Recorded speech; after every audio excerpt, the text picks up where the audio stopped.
시청자 여러분 안녕하십니까. 정치현안 직설입니다. 거두절미하고 오늘 출연하신 분 바로 소개해드리면서 얘기 이어나가겠습니다. 천하람 위원장 나오셨습니다. 어서 오십시오. 아유 안녕하십니까, 천하람입니다. 예, 오늘 특별하게 저희들이 스픽스 대구에서 이렇게 녹화를 하고 있는데요. 네. 잠시 후에 질문을 좀 드리기로 하고 천하람 위원장을 통해서 지난 경선 과정에서 있었던 여러 가지 이제 전당대회의 경험들을 소개해 드릴 것인데요. 뭐 전략 전술의 성공과 실패 이제 이런 걸 좀 넘어서서 예.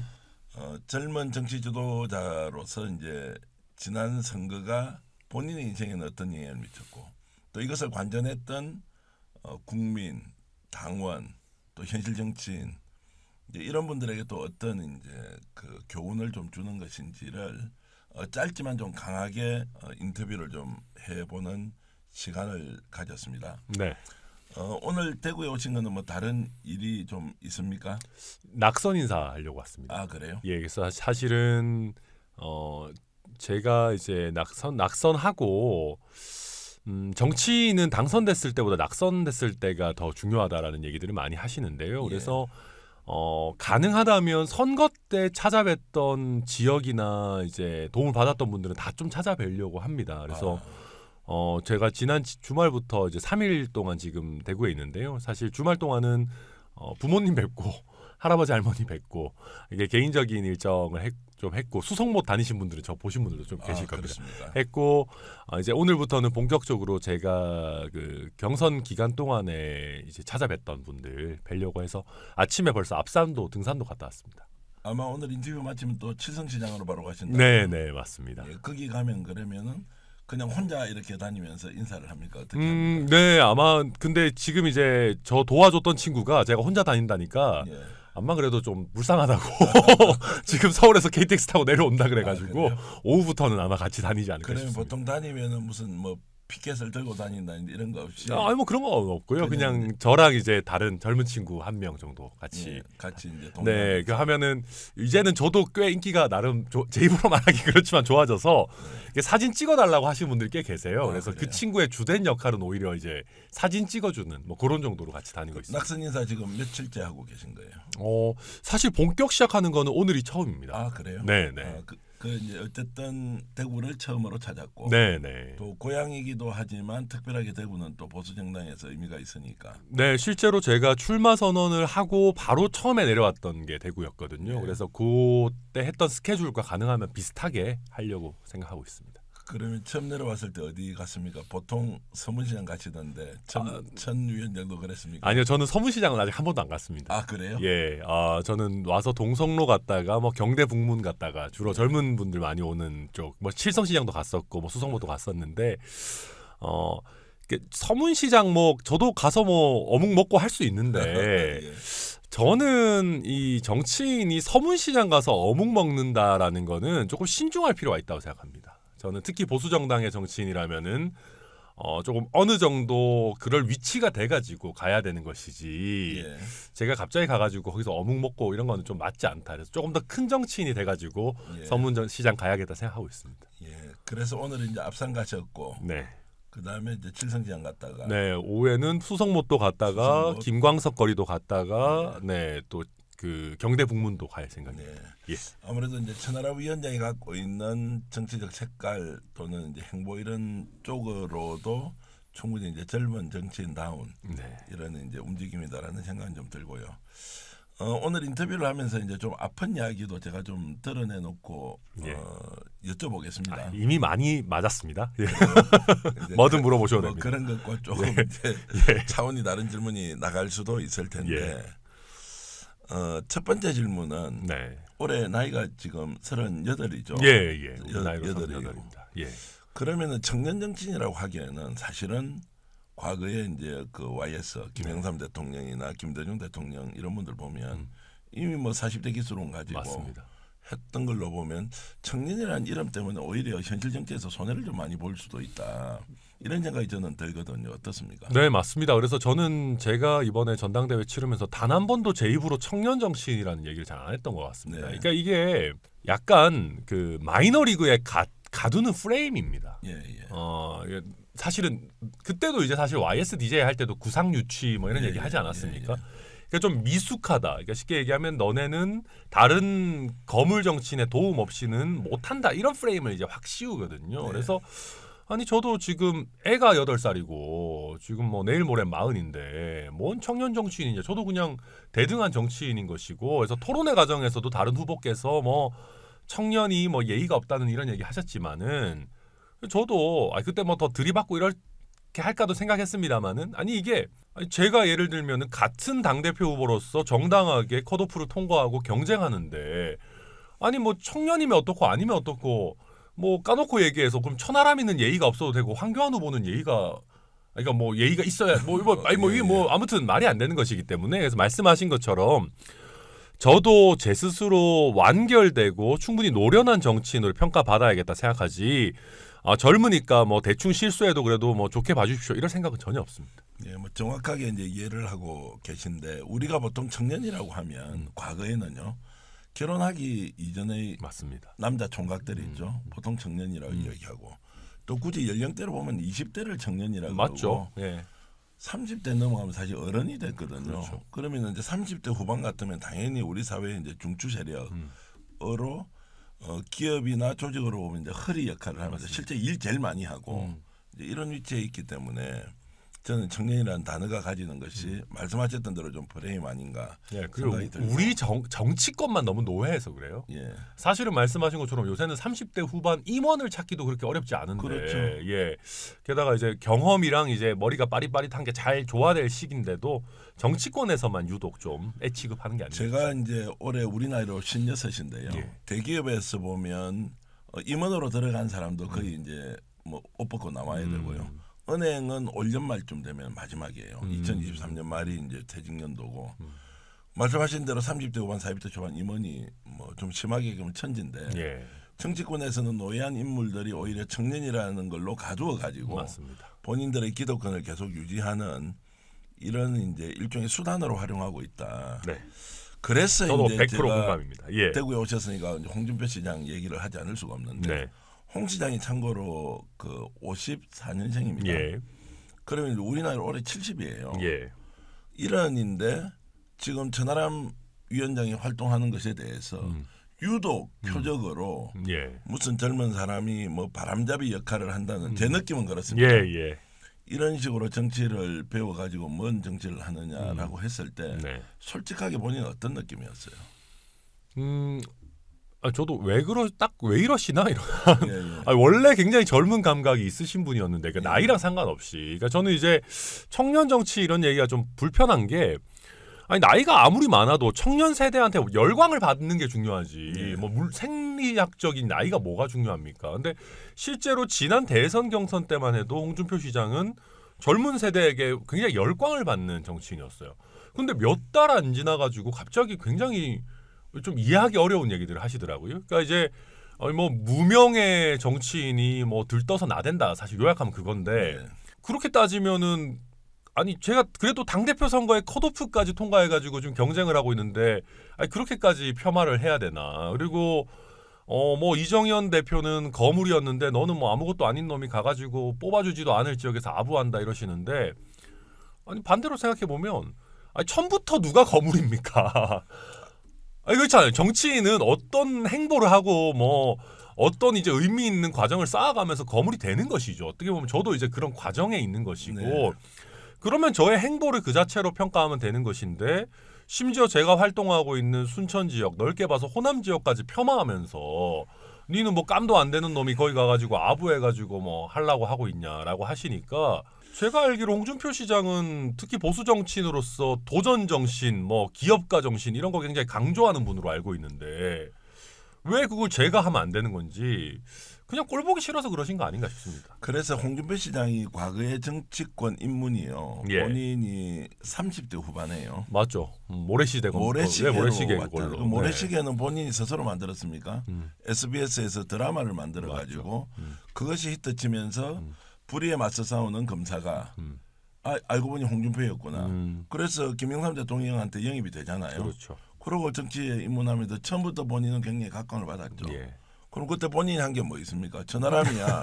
죽기 살기로 순천에 가서 몇 년 동안 고생하고 출마까지 해가지고 아이 정말 그 땀과 피를 흘려가면서 살아왔는데. 아니 뭐 피까지 흘리지는 않았습니다. 근데 아무튼 열심히 했습니다. 예. 흘리는 자체로 그렇게 예. 살아왔는데 홍 시장은 본인은 드라마 때문에 떠놓고는 아니 다른 사람은 밑바닥에서 열심히 활동하는데 그걸 가지고 마치 뭐 갑작스럽게 실력도 없는 사람이 자기를 과시하면서 하고 있다 이렇게 이제 하고 있는 것은 엄중하게 우리가 홍 시장의 저런 그 후배 또는 젊은 세대 정치 신뢰에 대해서 하는 행동은 비판받아 마땅하다는 생각이 듭니다. 그러니까 저는 아니 물론 뭐 모래시계 검사로서 각광을 받기 위해 노력하셨겠죠. 근데 이제 그런 겁니다. 그러니까 저도 제가 열심히 커리어를 쌓는 것이고 최선을 다하는 것이고 그거는 뭐 오히려 저는 사실은 그러니까 제가 안타까웠던 건 그겁니다. 이제 홍준표 시장님이 갑자기 저뿐만 아니라 저희 지역까지 공격하면서 뭐 거기는 아부해봐야 표 안 찍어준다 하는데 아니거든요. 찍어주십니다. 지난번에 대선 지선 거치면서 호남에서 저희 득표율이 3배 4배씩 올랐습니다. 보통 조금만 한 1, 2년만 열심히 해도 그렇게 오르거든요. 게다가 홍준표 시장 본인도 대선 때는 호남의 사위다 해가지고 뭐 엄청 열심히 하셨는데 저는 근데 그런 부분을 지적하면서 제가 대구의 시청자분들께 좀 죄송했던 게 그래서 대구의 온돌방 따뜻하냐 그런 얘기를 했어요. 근데 사실 대구 시민들이 무슨 잘못이 있습니까? 오히려 대구 시민들이 저 입장에서는 국민의힘 많이 사랑해 주시면 감사한 일이죠. 근데 저희 지역을 또 폄하하시고 제가 하는 도전 자체를 폄하하시니까 아니 본인은 당선되기 쉬운 곳에 와가지고 따뜻하게 정치하시냐라고 이렇게 저도 대받아 칠 수밖에 없었던 것인데 저도 제 고향이고 대구가 사실 제 선배 정치인 홍준표 시장에 대해서 이렇게 얘기하고 싶지가 않은데 좀 아무튼 논의 자체가 굉장히 후졌었습니다. 그때 그러니까 얘기가. 나이가 예. 이제 이런 인분이 예. 40이 되기 전에 이제 당 대표 도전자에게 그 대구에서 그런 말을 했다는 건 있을 수가 없고요. 예. 그리고 저는 이제 그 장면을 보면서 홍 시장이 대선에 나갈 마음이 없구나. 대구시장 왔을 때 여기에서 하방한다고 했잖아요. 언젠가는 대통령 선거에 다시 도전할 것이다. 호남에다가 아부하는 정치인을 그리고 이제 당 대표로 나온 사람에게 저렇게 폄훼했으면 이분은 대통령 선거에 나갈 마음이 없고 대구시장 계속 하려고 하는구나. 왜 이 말씀을 드리느냐면 실제로 삼선 국회의원 출신이 홍 시장 잘 봐야 된다. 저 사람 대통령 선거 나갈 사람 아니다. 대구에서 군주 행세하면서 다음에 한 번 더 해먹는 게 목적이기 때문에 그거 모르고 있으면 당할 수 있다 이런 이야기를 했기 때문에 저도 제가 봐도 대선을 염두에 둔 분이라면은 특히 어떤 정치인도 특정 지역이나 유권자를 폄하해서는 안 되는 것이거든요. 그래서 아무튼 저로서도 참 의아하긴 합니다. 자, 그 이제 홍 시장 얘기 이 정도 하고요. 이제 지난 대선 과정, 이번 이제 그 경선 과정에서 이제 예고 없는 질문입니다. 바로 좀 드려보겠습니다. 왜 졌느냐? 여러 가지 요인이 있겠지만 첫 번째 요인은 뭡니까? 왜 졌나? 천하람이 당 대표 된다고 했고 네. 최종 그 3월 이제 8일 날 예. 뭐 이준석 전 대표가 인터뷰에서 확실하게 결선 가고 결선 가면 우리 이긴다라고 예. 100% 확신한다고 얘기를 했습니다. 그런데 왜 졌습니까? 첫 번째 이유 하나만 들어주십시오. 정치인 천하람에 대한 신뢰가 부족했습니다. 신뢰. 그러니까 대중의 신뢰라는 게 하루아침에 쌓이는 게 아니더라고요. 예. 그냥 그때 옳은 얘기 뭐 좀 그래도 괜찮은 얘기 한다고 바로 신뢰를 해주시는 것이 아니고 제가 뼈 아팠던 게 그런 겁니다. 내가 옳은 얘기하고 지금 당장 당에 필요한 인재고 총선 이기려면 그래 내 말대로 가야지. 저도 좀 오만했던 것 같아요. 근데 이제 대중들 입장에서는 천하람이가 누구야? 네가 그리고 당대표가 할 만큼 우리를 위해서 뭐 보여준 게 뭐가 있어? 그래 열심히 도전 정신 있고 그래 올바른 소리 하고 뭐 알겠는데 그럼 우리 너를 신뢰할 만큼 그냥 까놓고 얘기해서 세월의 무게가 쌓이지 않았어. 네. 저는 그게 가장 컸다라고 보고 그 다음에 무슨 이준석 대표가 어쩌고 저쩌고 뭐니 이거는 저는 부차적인 문제인 것 같습니다. 그래서 여론조사 지표상으로는 제가 나쁘지 않았지만은 결국 막판에 많은 당원들이 그래 안철수 후보가 좀 선명성도 떨어지고 무슨 말을 하는지 잘 모르겠고 다 알겠는데 그래도 천하람이보다는 안철수를 우리가 오래 겪어봤고 믿을만하다라고 하는 쪽에서 많이 안철수 후보 쪽으로 돌아서지 않으셨나 생각합니다. 그런데 이제 윤핵관을 근원적으로 처음부터 이길 수는 없었다는 생각은 했습니까? 아, 네. 그게 이제 어대현이라는 프레임이 강력했죠. 사실은 후보가 김기현 대표라기보다는 사실은 뭐 대통령 본인 같은 구도가 아닌가 하는 생각도 사실 일부 했었고, 근데 그렇다 하더라도 제가 만약에 안철수 후보 이상의 어떤 정치적인 자산 내지는 서사가 있었다면은 이거는 모르는 싸움이었다고 봅니다. 예, 예. 왜냐하면은 실제로 천하람, 안철수, 황교안을 선택한 분이 47%나 있었기 때문에 이거는 저는 뭐 그 구도도 불리했지만 결국은 저의 정치적인 체급의 미달 아니었는가 저는 그렇게 평가합니다. 어찌됐든 뭐 겸손하게 본인의 역량 부족을 제1 이제 패배 원인을 일단 지목을 하고 있고요. 제가 약간 다른 각도에서 좀 말씀을 드려보면 자, 체급이 약하지만 전략 전술을 어떻게 세우느냐에 따라서 판도가 좀 달라질 거고 네. 안철수 후보와의 선명성 경쟁에서 우위에 점하는 것도 뭐 굉장히 좋은 전술이기도 하지만 저는 이렇게 좀 봤어요. 눈앞에 놓인 이익을 가지고 이제 경쟁을 하는데 그것이 당 대표라는 결과물입니다. 또 윤석열 정부의 성공이라는 과제가 있는데 이익 집단이 뭉쳐 있는 하나의 이제 조직과 가치 집단이 모여 있는 하나의 조직 간의 싸움이 일어나면 과연 누가 이기겠느냐? 지난번 이준석 전 대표가 당 대표가 됐을 때는 가치 중심의 구도에서 결국 기득권 보수 정당을 어떤 식으로든 개혁해야 한다는 것 때문에 이제 갔는데 그럼 이번에는 가치 집단으로서는 명확하게 천하람 후보가 포지셔닝을 했지만 1년밖에 되지 않은 대통령 윤핵관의 전행이 못마땅하긴 하지만 이 사람들은 눈앞에 보이는 이익이 너무너무 큰 거예요. 그것은 총선이라는 것. 맞습니다. 여기에서 똘똘 뭉치는 이제 이런 게임 결국 가치 집단과 이익 집단의 충돌에서 가치 집단이 어떻게 이겨야 할 것이냐라는 이제 숙제를 좀 많이 던졌다는 저는 생각을 했습니다. 정확한 말씀입니다. 저도 봤을 때 그때 이준석 전 당대표 때랑은 뭐 말할 것도 없고 대선 경선 때보다 조직이 더 풀가동됐다. 속된 말로 바닥까지 박박 긁었다는 느낌 많이 받았습니다. 근데 이제 말씀하신 대로 이게 이준석 대표가 당선될 때는 총선은 한참 먼 미래였고 일단 가치를 중심으로 우리가 어떻게 보면은 판가리를 해가지고 대선을 이기고 보자라고 하는 심리가 제일 팽배했을 때고 이번에는 총선 공천권이라고 하는 어마어마한 이익이 가동된 그런 선거였습니다. 그러다 보니까 제가 이번에도 느낀 것이 가치 집단도 어느 정도 세력화돼 있어야 된다. 제가 그렇다고 해가지고 뭐 저나 뭐 이준석 전 대표나 뭐 천하용인 팀이 사람들한테 총선 공천 주겠다고 팔아먹으면서 조직화를 급작스럽게 할 수는 없는 노릇이고 그러면 뭐 저희도 의미가 없겠죠. 근데 이제 문제는 가치 집단이 그냥 그때그때 유권자한테 호소해가지고 표만 받겠다라고 할 것이 아니고 이게 어느 정도 세력화되고 체계화되어 있어야 되는데 그런 부분들이 없는 상황에서 바람만 가지고 선거를 치르기에는 이번에는 이익 집단의 그 공고함이 너무나 강했다. 저도 그렇게 평가합니다. 그래서 이제 지금부터가 더 중요한데 저는 이제 지금까지 보수 정당에서 소장 개혁파라는 이야기, 예전에 남경필, 뭐 원희룡, 뭐 이제 이런 분들이 쭉 있었지 않습니까? 맞습니다.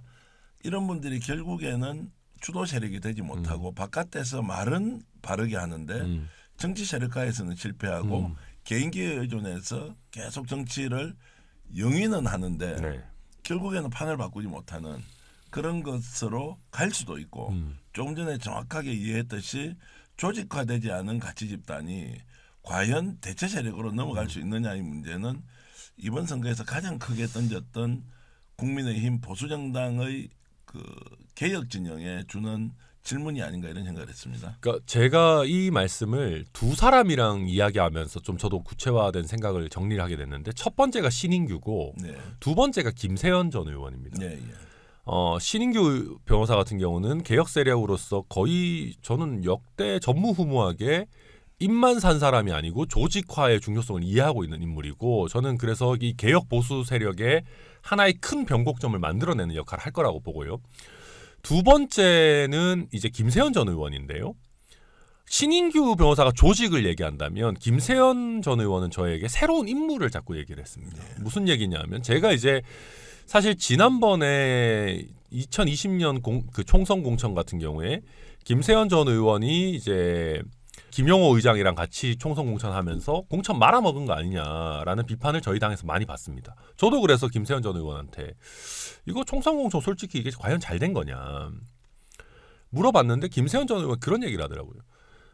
표현이 좀 그렇습니다만은 정신 나간 사람들 쳐내는 거에 바빠가지고 채워 넣을 만한 인물에 신경을 충분히 못 썼다. 그리고 이게 단기적으로 되는 게 아니다라는 얘기를 하더라고요. 그래서 제가 최근에도 신인규 변호사랑 그렇고 천하용인 팀이랑도 계속 하는 얘기가 우리가 세력이 되려고 하면은 결국은 총선에 출마할 수 있을 만한 좋은 인물들을 우리가 같이 세력을 만들어야 된다. 왜냐하면 정당이라는 거는 최고의 상품은 사람이고 우리가 그렇게 좋은 사람들의 공동체가 되어 있어야만 총선 때 이상한 사람 쳐내는 거 이상으로 밀고 들어가가지고 원내에 세력을 만들 수가 있다. 이게 뭐 천하용인 뭐 이준석 전 대표 몇 명 대여섯 명 한다고 되는 게 아니고 이게 적게는 10명 20명에서부터 점점 이걸 키워나가야지 결국 보수 정치를 바꾸고 대한민국 정치를 바꾸지 않겠느냐 라는 얘기를 저도 뭐 신인규 변호사 천하용인 팀에서 많이 하고 있고 말씀하신 것처럼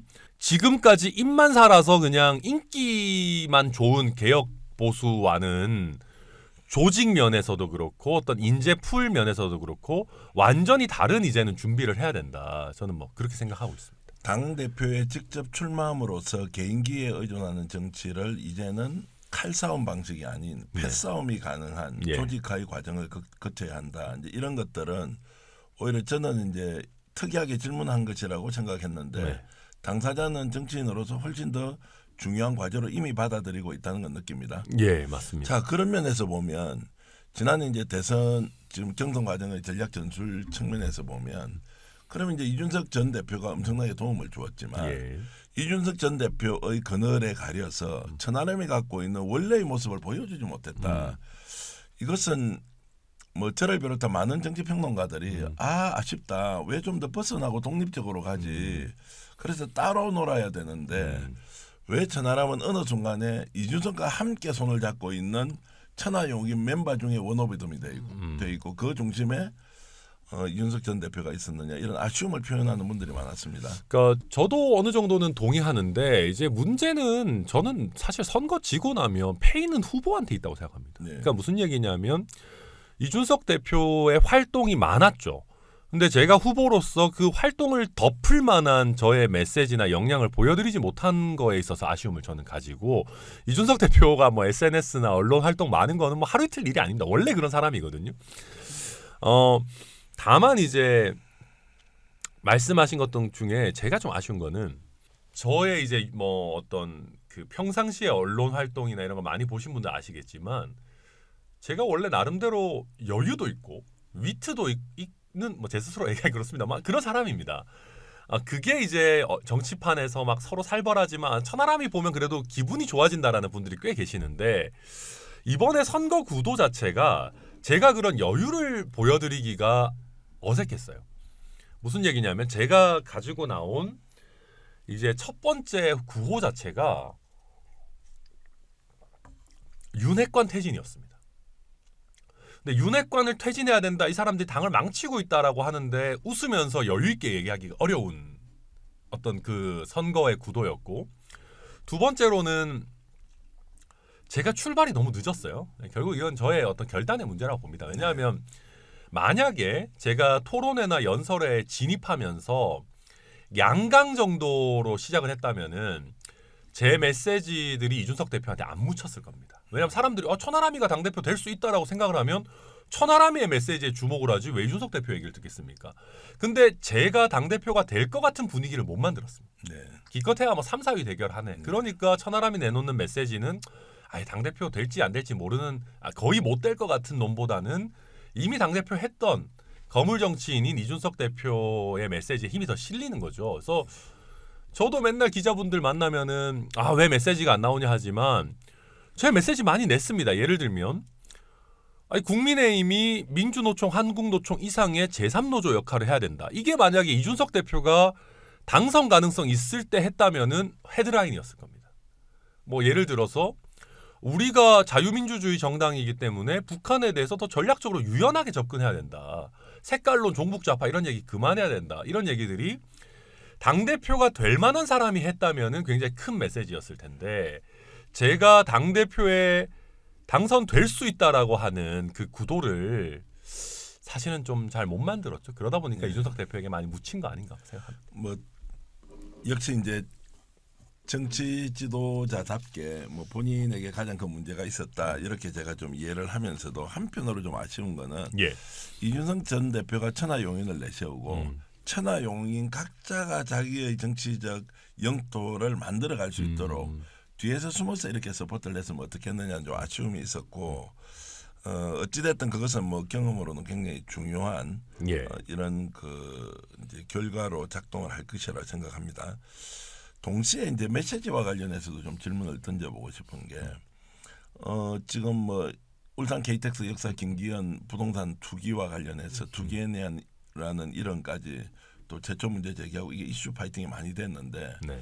천 후보조차도 그 이슈를 뛰어넘는 정도의 좀 대안이라든지 아니면은 비판까지는 존재감을 드러내는데 충분히 좋았으나 이것을 뛰어넘는 좀 메시지 같은 건 약했다. 뭐 여러 가지를 던졌다고 하지만 맞는 말씀입니다. 그런 부분에서 야 그러면 다른 정치인들하고 별로 차별성이 없는데라는 이런 문제 제기. 그 메시지가 미래지향적 메시지나 대안 세력으로서 좀 뭔가 국민들 또는 당원들을 어필할 만한 좀 요소가 없었다. 이 부분 어떻게 보세요? 저도 그 부분 뭐 사실 무겁게 받아들이고 이게 이제 김기현 대표 때리기에 대한 주도권이 사실 황교안 후보가 갖고 있었습니다. 네, 예. 저도 그런 후에 이제 뭐 울산의 이재명이라느니 뭐 워딩을 하면서 저도 참전을 한 모양새였는데 여러 가지로 제 입장에서 그렇게 좋지 않았습니다. 예. 왜냐하면 김기현 후보 때려봐야 표도 별로 깎이지도 예, 않고 예. 그다음에 주도권 자체를 황교안 후보가 갖고 있는 판이었기 예, 때문에 그래서 저는 제 나름대로 그때 당시에 뭐 장제원 의원과 윤핵관도 동시에 때리고 뭐 이런저런 했습니다마는 말씀하신 것처럼 이 어떤 김기현 대표의 땅 의혹 관련해서 뭐 아주 탁월한 대안이라거나 뭐 아니면은 뭐 뛰어넘을 만한 정치 개혁 이슈를 던지지는 못했고 저도 그때 당시에 특히 이제 신인규 변호사랑 상의하면서 고민을 많이 했습니다. 이대로 이 판에 끌려갈 것이냐 아니면은 좀 참신한 메시지를 낼 것이냐였는데 당시에 이제 제 상황이 참신한 메시지를 내도 언론에서 받아주기 어려운 사실 상황이었습니다. 그러니까 그런 게 이제 어찌 보면 그 3, 4위권 후보로서의 어떤 아젠다 소화력이라고 할까요? 이 전달력이랄까 할까 떨어져 있는 상황이었고 그때 캠프 내부에서도 사실은 토론이 많았습니다. 우리가 당장 언론 사이클에 못 치고 들어가더라도 멋진 얘기들, 사실 미래 담론들을 해야 된다라는 의견도 있었고 아니 무슨 소리냐 이게 당선이 목표로 뛰는 건데 언론 사이클에서 어떻게든 물고 들어가야 된다라는 의견도 있었었는데 결과적으로 저는 지저분한 기성정치판이라도 언론 사이클을 치고 들어가는 거를 선택했습니다. 근데 뭐 저도 지금 생각해 보면 아쉬움도 좀 남고 뭐 합니다만은 나름대로 천하용인 팀이 연설회를 통해 가지고는 나름대로 지역적인 거 아니면 미래 담론 이런 부분들 많이 던졌는데 토론회에서는 그런 부분들이 많이 소화가 되지 않은 점은 저도 조금 아쉽게 보고 있습니다. 예. 그래서 이제 이게 미래 담론이라는 게 어떻게 보면 추상적이어서 소구력 소비자한테 이렇게 구매력을 확 당겨는 것은 어렵기 때문에 참 그냥 눈앞에 보이는 비판보다 맞습니다. 이걸 선택하기가 전술적으로 굉장히 어렵긴 한데 제가 이제 결과론적으로 말씀을 드리면 단일화 문제에 대해서 단일화 절대 없다. 나는 무조건 결선 간다. 이제 이런 부분의 메시지가 실제로 단일화의 가능성을 열어놓는 것과 단일화를 실제 시도하는 것과 나는 단일화를 절대 하지 않겠다는 것과 이제 이런 부분에 대해서 표의 결집이나 또는 표의 분산 이런 측면에서 보면 전술적으로 좀 더 고려를 했을 만한 상황은 아닌가. 언제라도 단일화가 열려 있고 안철수 후보 단일화 하겠습니다 제가. 이제 이러면 단일화에다가 실패할 수도 있지만 그것을 먼저 던짐으로써 저 사람은 확실히 김기현하고 제대로 붙으려고 하구나. 주도권을 사실 가지고 오는 거죠. 그런 거는 위험이 있죠. 왜냐하면 이미 안철수가 2등이고 잘해야 한 3등 정도 되는 맞습니다. 위치에서 단일화 제안을 했을 때 상대가 받는다고 하는 순간 그때부터 머리가 아파지는데 맞습니다. 저는 그래서 이제 단일화 메시지를 처음부터 아예 차단해 버리는 거 있지 않습니까? 네, 네. 이런 것들이 이제 미래 담론뿐만이 아니라 선거 과정에서 우리가 현실론적으로 맞습니다. 주도권 경쟁에서 그렇게 해야 이제 좀 포인트가 가는데 아마도 본인이 처음부터 2등의 위치에 확실히 서 있었으면 맞습니다. 이런 것은 중요하지 않지만 예. 3등에서 2등을 치고 올라가서 1등과 경쟁해야 되는 구도였다면 이런 것들은 다음 선거할 때는 맞는 말씀입니다. 그 현실적으로 좀 더 고려해봐야 되는 이제 네. 과정상에 그 좀 주도권 그리고 메시지에 대한 언론의 반응들을 좀 적극적으로 끌어낼 수 있지 않았느냐 생각을 했습니다. 저도 이제 안철수 후보를 꺾는 타이밍이 거의 완전 막판쯤에 오지 않겠나 생각했기 때문에 좀 그런 전략 전술을 구사하는데 어려움이 있었는데 말씀하신 것처럼 그걸 열어놓으면서 선거의 주안점을 천하람 안철수 단일화로 끌고 가는 것도 충분히 시도해볼 만한 전략 아니었나 생각합니다. 그러니까 선거라는 네. 이 행위는 매우 눈앞에 와 있는 이익을 가지고 하는 일종의 게임이기 때문에 네. 이것이 가치 논쟁과 이익 논쟁이 적당하게 섞여서 이제 가야 되는 것이다 이런 생각을 했고 네. 물론 본인에게 또 운이 없었던 것도 있어요. 왜냐하면 안철수 후보가 생각보다 너무 못했어요. 그러니까 안철수 후보가 실제로 좀 대안으로서 제대로 했으면 안 후보 쪽으로 가서는 도저히가 아니겠다. 차라리 천하람이 좋겠다고 이렇게 좀 견인을 해주는 역할을 했어야 되는데 뭐 운이 뭐 별로 운도 인탓에 실력이죠. 네네. 그래서 안철수 후보가 이번 경선 과정에서 제대로 하지 못했기 때문에 좀 이제 이런 것들이 좀 더 우리가 기대했던 것만큼 좀 결실을 얻지는 못했다 이런 생각을 좀 했습니다. 네. 결국에는 이제 그 아까 이제 메시지 문제나 그 앞에 이제 조직에서 이준석 전 대표에게 좀 이렇게 쌓여 있는 듯한 느낌 이런 거는 천하람 후보가 가지는 이제 정치적 체급을 결국 키워야 되고 아무리 네. 좋은 조직을 가지고 있다 하더라도 그 맞는 조직을 말씀입니다. 대표하는 인물의 대표성 이런 것들은 굉장히 중요하다고 생각하는데 저도 그렇게 생각하고 제가 최근에 많이 느끼는 것이 빨리 페널티를 벗어야 된다. 그러니까 패널이 나쁘다는 것이 아니고 예.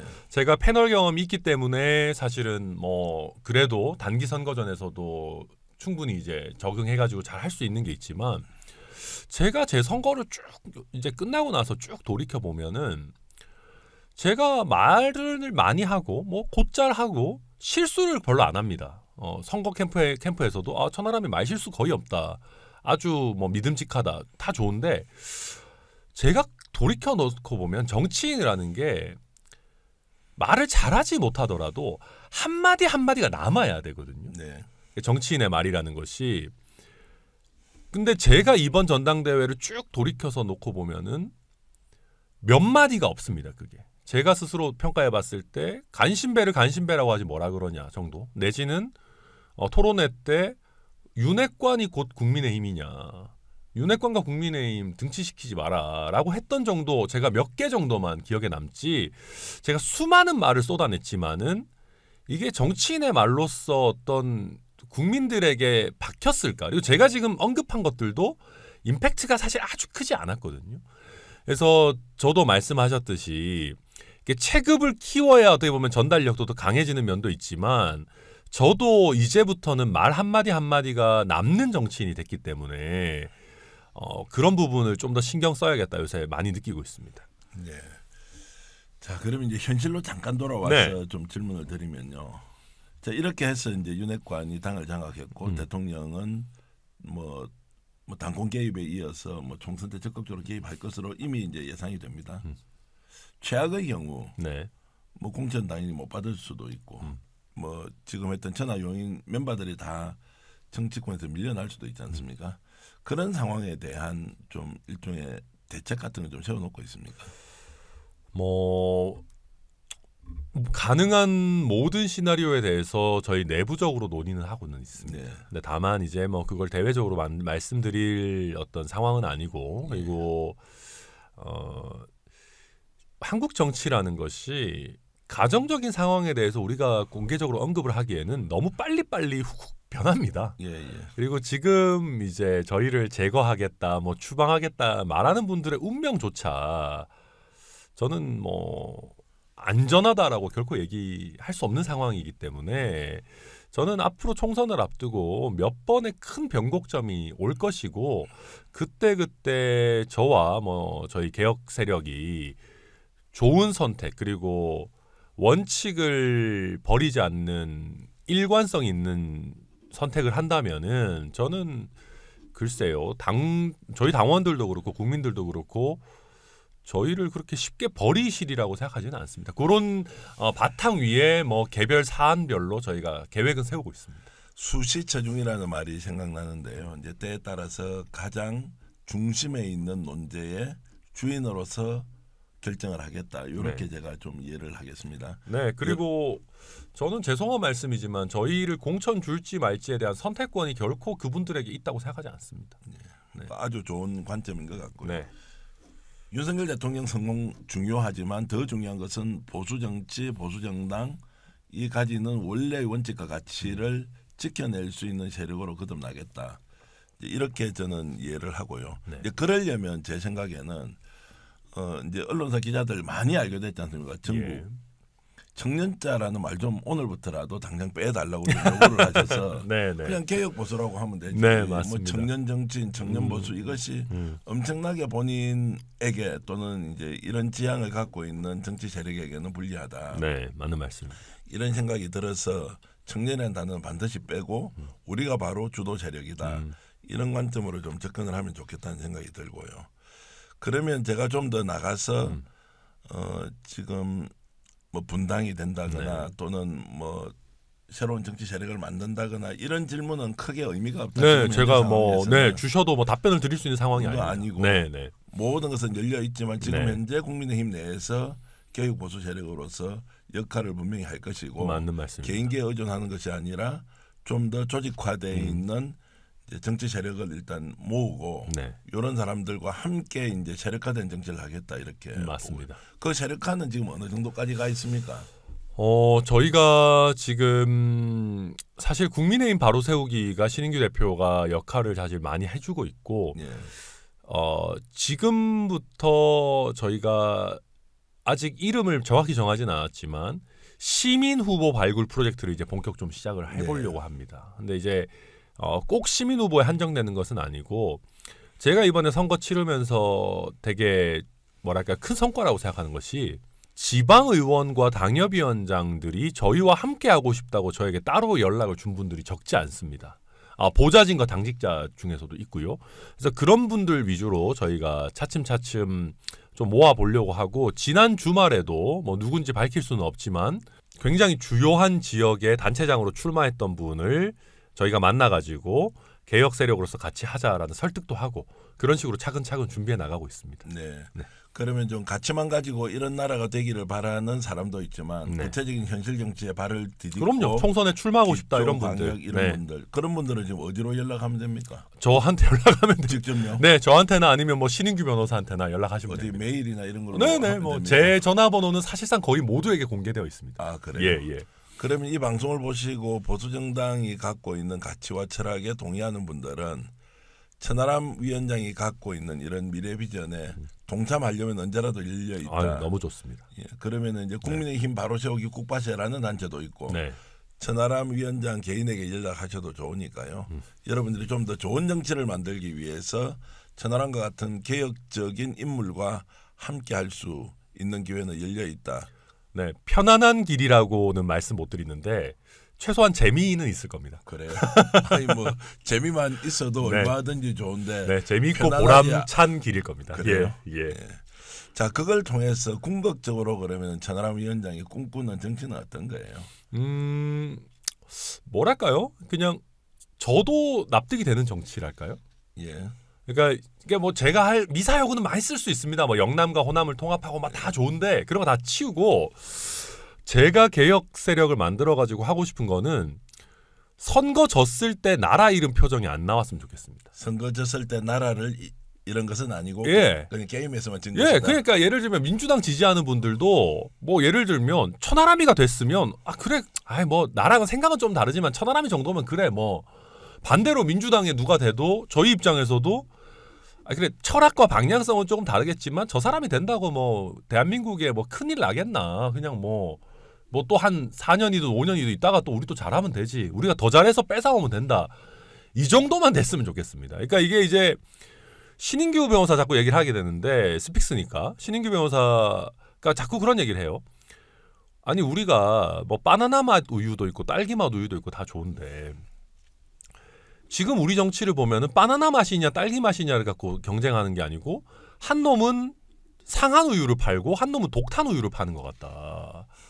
그러니까 우리가 최소한 신선한 우유를 공급하면서 그게 딸기 맛이냐 바나나 맛이냐를 가지고 경쟁을 해야 되는 거 아니냐. 그거를 하고 싶습니다. 저도. 예. 그래서 신선한 우유 공급처가 되는 게 일단은 목표입니다. 자 그러면은 지금 말씀하신 그 바나나 우유는 예. 민주당이고 예. 그다음에 그 뭐 딸기 우유인지 뭐 뭔지 뭐 예. 국민의힘이 되어서 어떤 그렇게 우유를 네 마시더라도 맞습니다. 그러니까 그때 그리고 사람이라는 게 어느 날은 바나나 우유가 맛있다가 또 어떤 날은 딸기 맛 우유가 맛있잖아요. 그러니까 그게 국가 공동체에 놓고 보면 저는 대한민국이라는 국가가 참 신묘하게 밸런스를 맞춰왔다고 생각합니다. 어떨 때는 성장 지향적으로 갔다가 또 어떨 때는 우리가 좀 복지를 늘리는 쪽으로 갔다가 또 어떨 때는 사회 문화가 조금 뭐랄까요 권위주의적으로 갔다가 또 어떨 때는 리버럴하게 이게 우리 유권자와 어떤 시대의 흐름에 따라서 파도 치듯이 이렇게 가는 것이거든요. 그러면 정당이라는 거는 특히 거대 양당은 집권을 하기도 하고 안 하기도 하고 이렇게 파도 치듯이 가는 겁니다. 결국은 이 전체적인 수준을 높여놔야지만 우리 정치적으로 시대 정신이 뭐가 필요하다라고 했을 때 주저하지 않고 이번에는 그러면 국민의힘 한번 써봤다가 다음번에 민주당 한번 써보고 이게 저는 정상적인 정치라고 봅니다. 자 좋은 경쟁을 통해서 어떤 상품을 선택하더라도 국민은 아쉽긴 하지만 네. 또 내가 선택한 상품이 결국 뽑혔으면 즐겁긴 하지만 그 이상의 무엇이 되어서 극단적 갈등이 생기지 않는 정치를 꿈꾼다고 일단 네. 그렇게 이해하겠습니다. 예. 그러면서 이제 정치인으로서 그러면은 최종 목표는 이제 한번 대통령 한번 해보는 겁니까? 뭐 저는 정치인으로서는 목표는 크면 클수록 좋다고 생각합니다. 네. 왜냐하면 우리가 목표가 이제 멀고 크게 있어야지 이제 똑바로 갈 수가 있거든요. 우리도 보면 걸을 때도 보면 땅밑만 보고 걸으면 지그재그로 가는데 이제 멀리 있는 산을 보고 가면 이제 뭐 똑바로 간다 뭐 이런 얘기 하지 않습니까? 뭐 인디언 격언인지 뭐 저도 잘 모르겠습니다만은. 그래서 저도 당연히 큰 목표를 가지고 있고 다만 뭐랄까요? 저는 제가 할 수 있는 최선의 노력을 하고 선택하는 것은 아까도 말씀드렸지만 시대 정신이라고 생각합니다. 네. 그래서 저는 뭐 제가 갈 수 있는 한 최선의 노력은 할 생각입니다. 제가 유권자라도 어떤 정치인이 본인의 꿈을 대통령 정도로 세워놓고 예. 그래서 나는 지금 현재 갖고 있는 가치와 철학을 반드시 우리 정치에서 구현을 하겠습니다. 라는 사람에게 좀 더 호감이 갈 것 같고요. 예. 그렇지 않고 내가 아는 정치인이 이 동네에서 국회의원 한번 하기 위해서 아침 6시부터 밤 12시까지 죽기 살기로 뛰는 사람은 노력은 좀 가상해 보이지만 내가 가지고 있는 가치나 또는 이익을 공유를 하기에는 그렇게 매력적이지 않을 것 같아서 예. 말씀하신 대로 기왕에 정치를 갖추면 큰 꿈으로 장대한 좀 방향을 좀 세우고 천천히 가시면 좋겠다 이런 생각 좀 저도 똑같이 들고요. 예. 그리고 이제 질문 하나 드리고 싶은 것이 네. 지금은 본인이 국회의원도 아니고 또 순천이라는 지역에서 지역위원장을 하니까 예. 이런 이야기를 국민들 앞에서 자랑스럽게 하지만 당연한 것처럼 네. 현실 정치라는 게 그렇지 않다. 막상 이제 들어가 보면 맞습니다. 그 복잡한 이해관계를 조정도 해야 되고 때로는 비상식적이지만 타협으로서 손을 잡아야 하기도 하고 어떤 경우에는 불이지만 이것을 정의로운 마음으로 구하지도 못하고 그냥 내팽개치고 일종의 좀 방치를 할 수밖에 없는 상황도 올 수 있는데 네. 그때도 천하람은 바뀌지 않는다라는 자신을 할 수 있습니까? 네. 거하게는 맞서 싸울 겁니다. 그래요? 그러니까 무슨 말씀이냐면 사소한 타협은 저도 어쩔 수 없이 할 수도 있을 겁니다. 근데 이제 그러니까 그런 얘기들을 하더라고요. 이제 저희 초선 의원들도 그렇고 뭐 다선 의원들도 만나보면 네가 의원총회의 구성원이 아니라서 편하게 하는 거다. 네. 그러니까 의원총회를 해서 거기서 결정된 거에 대해 가지고 우리가 얘기를 하기가 참 어렵다. 밖에 나와서 다른 얘기를 하기가. 저도 뭐 이해할 수 있습니다. 근데 문제는 저는 그런 얘기를 들을 때마다 정말 큰 변곡점이 되는 문제들에 있어 가지고 의원총회에서 그럼 죽어라고 싸워보기는 했는가. 이제 우리가 다선 의원들에 대해서 가진 착각이 이런 게 있습니다. 아니면 초선 의원들이 이런 착각을 합니다. 주로. 내가 지금은 힘이 없지만 재선, 3선, 4선, 5선을 하면 그때 되면은 내가 내 소신도 발휘할 수 있고 세상을 바꿀 수 있을 거야. 개뿔 말도 안 되는 소리입니다. 우리가 큰 정치인이라고 생각하는 뭐 YS나 DJ나 뭐 노무현 대통령이나 뭐 누가 됐든 우리 전직 대통령 중에 대부분 어떤 사람들을 보면 초선일 때부터든 아니면 떡잎부터 달랐습니다. YS도 뭐 이승만한테 대들고 DJ 노무현도 막 그 뭐 삼당 합당할 때 막 난리치고. 그러니까 이제 이 사람들이 그때 다선이었거나 대선 주자였기 때문에 그렇게 한 게 아니라 그걸 했기 때문에 대선 주자가 된 거거든요. 그러니까 약간 우리 정치인들이 선후를 잘못 생각하고 있는 경우들이 있다고 저는 생각하고, 저는 그래서 제 스스로를 작은 호랑이가 돼야겠다고 생각하지 나중에 다 커봐야 살찐 고양이가 되는 인물이 돼서는 안 된다고 생각을 합니다. 네. 어쨌든 그런 면에서 본인이 갖고 있는 소신, 가치를 계속 일단 지켜가겠다고 오늘 그 스픽스 대구 시청자, 스픽스 TV 시청자 여러분들께 이제 약속을 하는 것이니 요걸 꼭 기억하셨다가 천하람 위원장이 앞으로 정치 행보를 어떻게 하는지 우리가 좀 더 관심 있게 지켜볼 필요가 있을 것 같습니다. 나중에 누가 옛날에 네 이랬잖아 이러면서 막 틀고 이러면은 그때 부끄럽지 않은 사람이 돼야. 그렇죠. 약간 말이 바뀌더라도 네. 부끄럽지는 않을 정도로 충분히 설득시키고 맞는 말씀. 이해시키는 그런 노력들이 필요한 것 같고요. 이번에 전당대회 하면서 인생사 지금까지 걸어왔던 길과 비교해 보면 제일 좀 힘든 한 달 정도 됐습니까? 네, 저는 처음 한 3일, 5일 정도는 거의 잠을 못 잤습니다. 그래요. 네, 근데 저도 그래도 약간 천상 정치인이구나 싶었던 게 한 일주일 정도 지나고 중반으로 접어들 때부터는 재미있었습니다. 아 그래요. 예. 타고났다고 보통 이야기를. 약간 그래서 하는데. 끝나니까 좀 너무 그러니까 결선을 못 가서 이게 뭐 스코어상으로도 아쉬운데 이게 끝나니까 저도 되게 뭐랄까요? 이렇게 아무튼 이래서 정치인들이 맨날 첫날 선거 나가는구나. 그래서 선거 중독 이래서 오는구나. 약간 싶긴 한데 아무튼 출마부터 최종 그 3월 9일 끝날 때까지 며칠이었습니까? 제가 한 45일 정도 됐나요? 아닙니다. 제가 2월 3일에 출마 선언을 했으니까 35일 6일. 35일 6일 정도. 자 그러면서 정치 다 제쳐놓고 천하람은 인생만 딱 놓고 보면 어떤 걸 얻었고 어떤 걸 잃었어요? 신선함을 잃었고요. 신선함을 잃었고. 네. 그리고 얻은 것은 기대감, 신선함 비슷한 얘기인가? 얻은 것은 그래도 이제는 정치인의 반열에 들었다라고 생각합니다. 제가 옆에서 지켜보면서 확실히 이제 제도권 안으로 들어왔다는 생각이 하나 있었고요. 두 번째는 하늘이 준 기회에 당 대표직에 출마를 했고 그것이 한국 정치 전체를 바꿀 수 있는 엄청난 에너지원이 이제 보수 정치라는 큰 그 바다 위에 풍덩 이제 빠뜨려졌다. 이 말은 당 대표까지 출마함으로써 이전에 봐왔던 이준석 전 대표가 갖고 있는 리더십 유형과 천하람이 가지고 있는 아직은 분명한 색깔처럼 보이지는 않지만 그러나 그것이 이미 낙하함으로써 그 정치판을 엄청나게 바꿀 것이다. 이런 것들이 있어서 저는 굉장히 바람직한 현상이었다 이렇게 봤고요. 아마 그 과정에서 본인 인생도 매우 성장, 성숙 뭐 이런 과정을 저는 질적으로 겪었을 것이라고 생각하고 다른 한쪽으로 또 보면 이제 이런 것들이 지금 민주당 쪽에도 뭔가 좀 새로운 젊은 그 보수 세력이 나와서 당 전체를 좀 더 신선하게 만들어야 한다.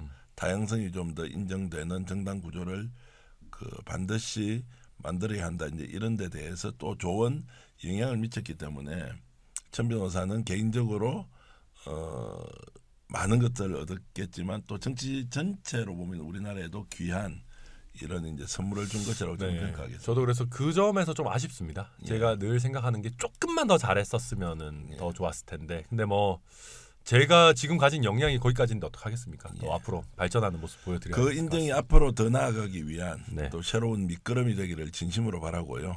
그런 것들이 어떤 경우에도 본인이 가지고 있는 가치를 인정하고 그 가치가 우리 현실에서 발현되어서 궁극적으로는 대한민국 국민들이 함께 이익을 보는 좋은 세상을 만드는 그런 아주 중요한 디딤돌 역할을 해주시길 바라겠습니다. 아유 제가 오늘 대구 스튜디오까지 왔다고 너무 덕담 위주로 해주시는 거 아니에요? 아닙니다. 그 진심으로 말씀을 드리고 아유, 이제 감사합니다. 이런 방송을 통해서 천하람 또 위원장이 갖고 있는 또 다른 모습을 여러분들이 볼 수 있고 또 그걸 통해서 여러분들의 삶에는 또 어떤 긍정적인 영향을 또 미칠 수 있는 좋은 계기가 되길 바라겠습니다. 오늘 긴 시간 이렇게 인터뷰해 주셔서 고맙습니다. 아유 감사합니다. 스픽스 대구 시청자 여러분 어떻게 보셨습니까? 오늘 이 방송은 스픽스 대구뿐만이 아니라 이제 스픽스 TV에서도 똑같이 정치연한 직설로 방송이 될 텐데요. 내 삶과 약간 떨어져 있는 것 같지만 천하람 위원장의 고군분투를 통해서 여러분 삶도 조금 되돌아보시고 또 앞으로 우리 정치가 어떻게 가야 하는지 방향도 기대를 해보시는 게 좋을 것 같습니다. 자, 정치연한 직설 여기서 모두 마치겠습니다. 고맙습니다.